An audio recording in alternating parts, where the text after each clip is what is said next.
हर रोज एक नई कहानी देखने के लिए चैनल को सब्सक्राइब करें और बेल आइकन को दबाना ना भूलें। गब्बरपुर कहकर एक गांव में चंदू मटका आइसक्रीम वाला बहुत मशहूर था। उसकी आइसक्रीम खाने के लिए लोग लंबी लंबी लाइनें लगाया करते थे। चंदू अपने हाथों से आइसक्रीम्स बनाया करता और उन्हें बाजार में अपने आइसक्रीम ठेले पर बेचा करता। मटका आइसक्रीम गर्मी को देने मात आ गया है। चंदू मटका आइसक्रीम वाला, आइए आइए आइसक्रीम खाइए, तरह तरह के फ्लेवर्स एक मटके आइसक्रीम में, आइए आइए। अरे वाह वाह चंदू भाई, तुम्हारे ठेले की मटका आइसक्रीम तो एकदम फैंटास्टिक है, मजा ही आ गया। एकदम फ्रेश और स्वादिष्ट इस ठंडे ठंडे छोटे से मटके में ये रसमलाई फ्लेवर वाली आइसक्रीम, आ हा, स्वर्ग तो यही है और कहाँ है। अरे चंदू भाई साहब, मुझे भी 2 मटका आइसक्रीम देना, एक मेरे और मेरी एक गर्लफ्रेंड के लिए। जानू, फ्लेवर कौन सा खाएंगे हम? बेबी, मुझे ना वैनिला फ्लेवर वाली मटका आइसक्रीम खानी है। Okay sweet heart. ओ भाई साहब, हमें ना 2 वनीला फ्लेवर वाली मटका आइसक्रीम देना, ठीक है? ठीक है भाई साहब। चंदू सुबह से लेकर रात तक अपना आइसक्रीम ठेला चलाता है और गांव के सभी उसके मटके आइसक्रीम को बड़े ही चाव से खाते हैं। चंदू अपनी बीवी अंगूरी और बूढ़ी माँ इंदू के साथ रहता था। इंदू को अपने आँखों से ठीक से दिखाई नहीं देता था, इसीलिए डॉक्टर ने उसका ऑपरेशन कराने की सलाह दी थी और इसीलिए चंदू जी तोड़ मेहनत करके साइड में पैसे इकट्ठा कर रहा था ताकि वो अपनी माँ की आंखों का ऑपरेशन कर सके। और ये गए आज के पैसे। जय लक्ष्मी मैया। मैया जी, बस अपनी कृपा यूं ही बरसाए रखिए, मैं मेरी माँ का जल्द से जल्द ऑपरेशन कर सकूं। मुझे इतना सक्षम बनाइए माँ जी। अब और कितने पैसे लगेंगे? माँ जी की परेशानियां दिन ब दिन बढ़ती ही जा रही हैं।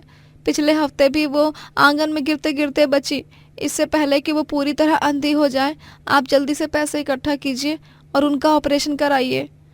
मैं रोज खून पसीना एक करके मेहनत तो कर ही रहा हूं ना अंगूरी, और अभी तो मेरे कमाने का सीजन आ गया है। भगवान करे इस महीने में मैं अच्छे खासे पैसे कमा लूं। चंदू एक दिन जब बाजार में आइसक्रीम बनाने का सामान खरीदने जाता है, तभी वो देखता है कि आइसक्रीम बनाने के लिए लगने वाला सारा सामान बहुत महंगा हो गया है। क्या पगला गए हो क्या? सारे पदार्थ एकदम से इतने महंगे कैसे हो गए? लेकिन दूध, आइसक्रीम फ्लेवर्स, ये सभी पदार्थ तो कल तक किफायती दाम में मिल रहे थे। अरे चंदू भैया, अब गर्मी आ गई है और हर साल गर्मी के मौसम में सभी ठंडे पदार्थों के और उन्हें बनाने में लगने वाले सामान के दाम बढ़ जाते हैं। यह बात कोई नई नवेली नहीं है। हे भगवान, अगर ऐसा ही रहा तो मैं क्या करूंगा? महंगे दाम में पदार्थ खरीद कर मैं उनसे बनी आइसक्रीम को सस्ते दाम में कैसे बेचूंगा? मुझे तो कुछ समझ नहीं आ रहा है। वो ये दुविधा जाकर अपनी बीवी अंगूरी को बताता है। तभी अंगूरी उससे कहती है, जी आप भी ना इतना मत सोचिए अपने ग्राहकों के बारे में। देखिए, गांव में आप इकलौते आइसक्रीम वाले हो और इसीलिए लोगों को ना चाहते हुए भी आप ही से आइसक्रीम खरीदनी होगी। गर्मी के इस भयंकर मौसम में आइसक्रीम को देखकर कोई भी अपना मन नहीं मार पाएगा और जितना दाम है उतने की आइसक्रीम खरीदेगा, भले ही वो दाम महंगा क्यों ना हो। हाँ अंगूरी, ये बात भी बिल्कुल सही कही तुमने। अब मैं अपने आइसक्रीम के दाम बढ़ाकर ही बेचूंगा। चंदू अपने हाथों से ही आंगन में मिट्टी से छोटे छोटे मटके बनाने वाले पहिए से मटके बनाया करता और ज्यादा दाम वाले आइसक्रीम बनाने के पदार्थ लेकर वो आइसक्रीम बनाकर उन्हें मटके में डालकर सजाता और बेचने के लिए निकल पड़ता। लेकिन जब ग्राहक उसके ठेले पर लगे बोर्ड में दाम के बदलाव देखते हैं तो वो हैरान रह जाते हैं। ओ तेरी, अरे चंदू भाई, ये क्या बदतमीजी है?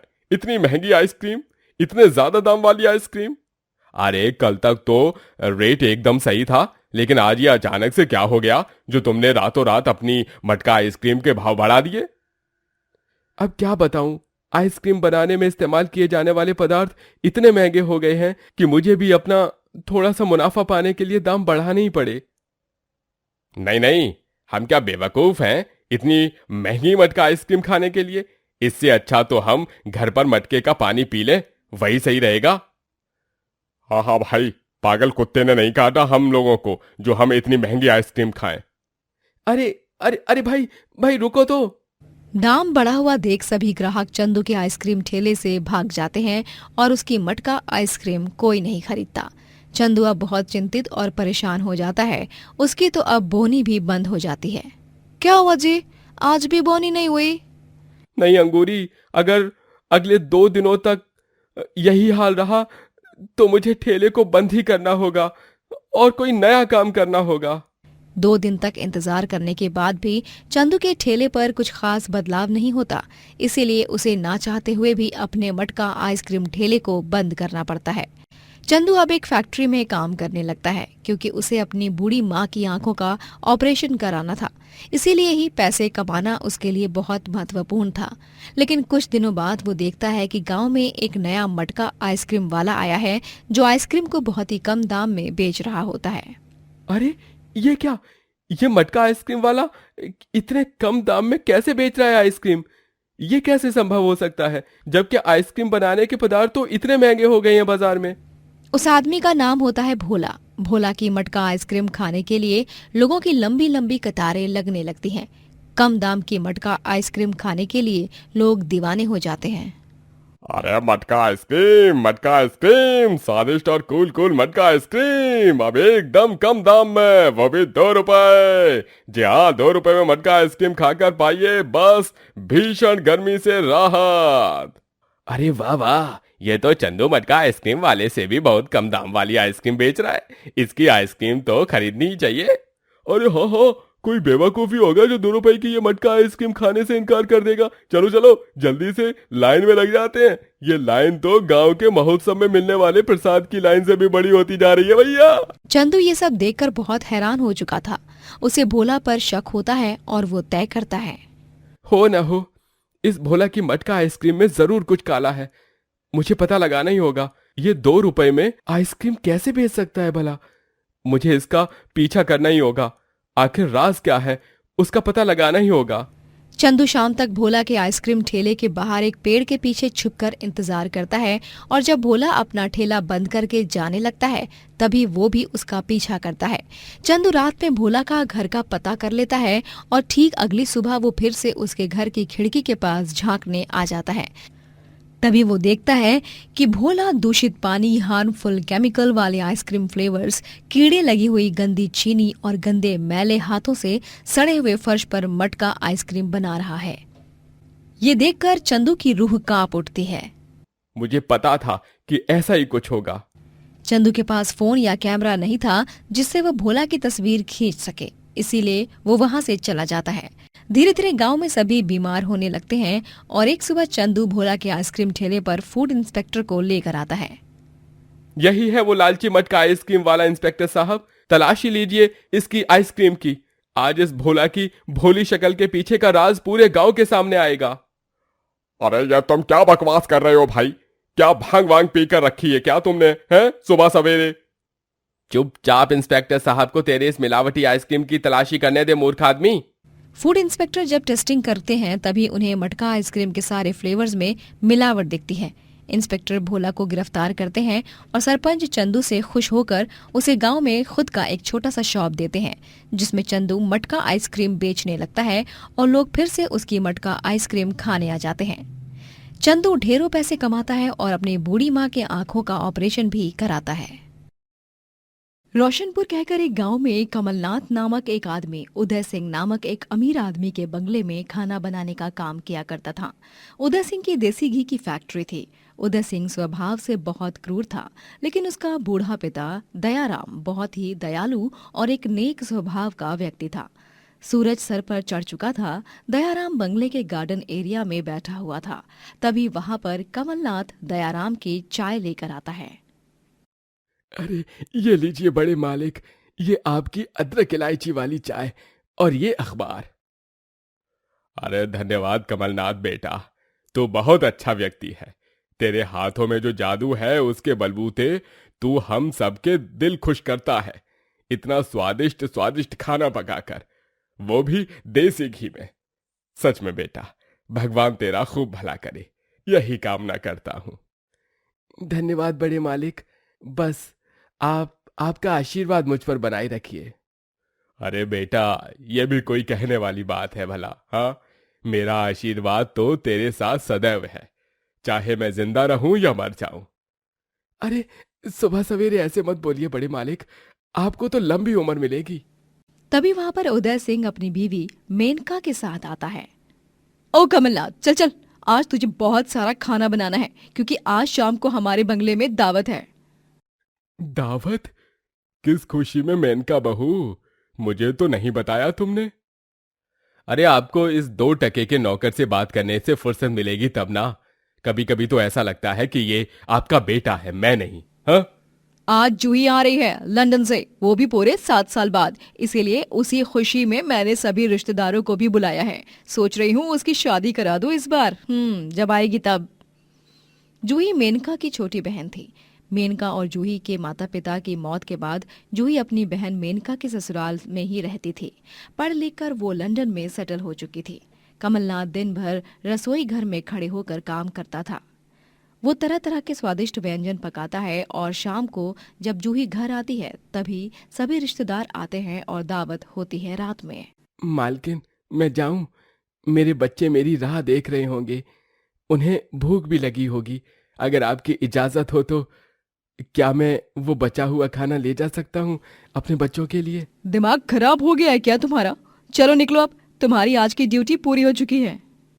लेकिन मालकिन, मैं इसी आशा में था कि आज मैं यहीं से बचा हुआ खाना ले जाऊंगा अपने बच्चों के लिए, ताकि उनका पेट भर सके।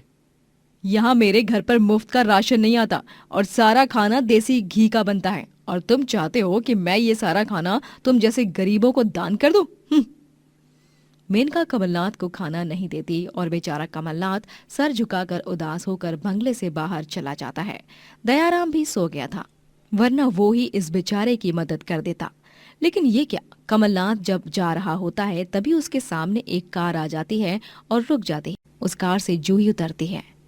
जूही जी, आप? हाँ कमलनाथ, ये लो, ये सारा खाना बचा था। दीदी तुम्हें दे नहीं रही थी ना, ये लो, जाओ अपने बच्चों के लिए ले जाओ।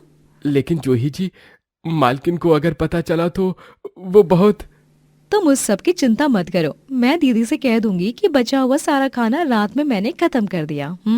आपका बहुत बहुत धन्यवाद जूही जी। चलो, मैं कार में ही तुम्हें तुम्हारे घर तक छोड़ देती हूँ। नहीं नहीं, मैं चला जाऊंगा पैदल। आप इतनी रात को मेरे लिए ये दिक्कत... ओफो, दिक्कत कैसी कमलनाथ? चलो बैठो, मौसम भी बदल रहा है, लगता है बारिश आने वाली है। अगर बारिश में भीग गए तो पूरा खाना खराब हो जाएगा। कमलनाथ जूही की कार में बैठता है और जूही उसे उसके घर तक छोड़ देती है। दरअसल कमलनाथ की बीवी नितिभा की मौत हो चुकी थी और पिछले 6 सालों से वो अकेले ही अपने दोनों बच्चे राजू और स्वाति की देखरेख कर रहा था। राजू और स्वाति गांव की सरकारी स्कूल में पढ़ने जाया करते। धीरे धीरे दिन गुजर जाते हैं और जूही को कमलनाथ से प्यार हो जाता है। जूही ये बात दयाराम को बताती है। दयाराम ये जानकर बहुत खुश होता है। कमलनाथ भी जूही से प्यार करने लगता है। दोनों एक दूसरे से प्यार का इजहार करते हैं। लेकिन एक दिन मेनका उन दोनों को एक साथ देख लेती है। उदय सिंह कमलनाथ को बहुत मारता है और फिर उसे काम से निकाल दिया जाता है। मेनका और उदय सिंह जूही की जबरदस्ती किसी आदमी से शादी करा देते हैं और उसे हमेशा हमेशा के लिए फिर से लंदन भेज देते हैं। एक दिन दयाराम कमलनाथ से मिलने उसके घर जाता है। मुझे माफ कर देना कमलनाथ बेटा, जो कुछ भी हुआ बहुत गलत हुआ। 2 प्रेमियों को जुदा करके उदय और मेनका बहू ने बहुत बड़ा पाप किया है। पता नहीं जूही जी वहां लंदन में किस हाल में होंगी। लेकिन कमलनाथ बेटा, तुझे अब अपने बच्चों का भी देखना है। तू ये ले, ये कुछ पैसे हैं, इन्हें रख और अपना एक ढाबा खोल दे। मैं घी फैक्ट्री से तुझे चुपके से घी के कनस्तर भेजा करूंगा। लेकिन बड़े मालिक, मैं आपसे इतनी बड़ी मदद नहीं ले सकता। अरे बेटा, तू मुझे बाद में पैसा दे देना, लेकिन अभी के लिए तू इन पैसों को रख ले। तुझ पर तेरे बच्चों की भी जिम्मेदारी है। कमलनाथ उन पैसों को स्वीकार लेता है और वो अपना एक ढाबा खोलता है। दयाराम का आदमी कमलनाथ को चुपके से घी के कनस्तर देता। कमलनाथ का ढाबा देसी घी में बने खाने के लिए मशहूर हो जाता है। ग्राहक बड़े ही चाव से उसके हाथ का खाना खाया करते। अरे वाह, क्या स्वाद है! ओह वाह! ऊपर से ये देसी घी, आय हाय हाय हाय। भाई मुझे तो और फुल के देना, और हाँ, इस दाल में और घी डालो, मजा आ रहा है इस स्वादिष्ट खाने को खाकर। वाह क्या स्वाद है, आहा हा, ऊपर से ये देसी घी, आय हाय हाय। कमलनाथ अपने ढाबे के जरिए खूब तरक्की करता है। वहीं लंदन में जूही का पति उस पर खूब अत्याचार करता और उससे बस पैसे ही मांगा करता। कमलनाथ और जूही की प्रेम कहानी अधूरी ही रह गई थी।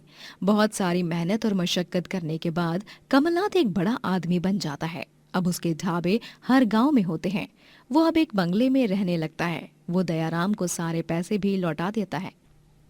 एक दिन वो बड़ी मुश्किल से जूही का पता निकालता है और लंदन जाता है। तभी वो देखता है कि उसका पति उसे बहुत मार रहा था। छोड़ दो मेरे बाल अरविंद, छोड़ दो मुझे। पैसे दे मुझे, मैं इतना बड़ा बिजनेसमैन था, लेकिन जुए में हार हार कर कंगाल हो गया। अब तुझे ही मुझे पैसे देने होंगे। हे भगवान, दीदी और जीजू ने इस हैवान से मेरी शादी कराकर मेरी जिंदगी नरक समान बना दी है। कमलनाथ से ये सब देखा नहीं जाता और वो अरविंद को खूब पीटता है और जूही को बचा लेता है। लंदन पुलिस आकर अरविंद को गिरफ्तार कर लेती है। आप ठीक तो हो ना जूही जी? हाँ कमलनाथ, तुम मेरे लिए 7 समंदर पार होकर आए। तुमने कर दिखाया कमलनाथ, आज तुम इतने बड़े मकाम पर हो। I am so proud of you. लेकिन जूही, अब हम दोनों को एक होने से कोई नहीं रोक सकता। जूही और कमलनाथ इंडिया आकर सारी बातें मेनका, उदय सिंह और दयाराम को बताते हैं, जिसके बाद उदय सिंह और मेनका को अपनी गलती पर बहुत पछतावा होता है और वो दोनों कमलनाथ से माफी मांगते हैं। हमें माफ कर दो कमलनाथ, हमने तभी तुम्हारी गरीब हालत देखी, लेकिन अमीर दिल नहीं। और आज तुमने जूही को बचाकर एक सच्चे प्रेमी होने का सबूत दे दिया है। तुमने खुद की पहचान बनाई, जीवन में इतने आगे चले गए, लेकिन फिर भी मेरी बहन को अपने दिल में रखा और उसे 7 समंदर पार उस हैवान की चंगुल से बचाकर भी लाए। सच में तुम प्यार की मिसाल हो। मैं चाहती हूँ कि तुम मेरी बहन से शादी करो। क्या तुम मेरी बहन को अपनी धर्मपत्नी बनाओगे? ऑफ कोर्स, इसमें कोई शक नहीं है, लेकिन हाँ, एक शर्त पर। शादी का सारा खाना मेरे देसी घी के ढाबे से ही आना चाहिए। ठीक है। सभी खुशी से हंसते हैं। राजू और स्वाति भी जूही को अपनाने के लिए राजी हो जाते हैं। जूही और कमलनाथ की शादी बड़ी ही धूमधाम से हो जाती है और कमलनाथ के देसी घी के ढाबे वर्ल्ड फेमस बन जाते हैं। वो अपने कारोबार में खूब आगे बढ़ जाता है। दोस्तों, अगर आपको ये कहानी पसंद आई तो लाइक करें, शेयर करें और कमेंट करके बताएं कि कहानी में आपको सबसे अच्छा क्या लगा।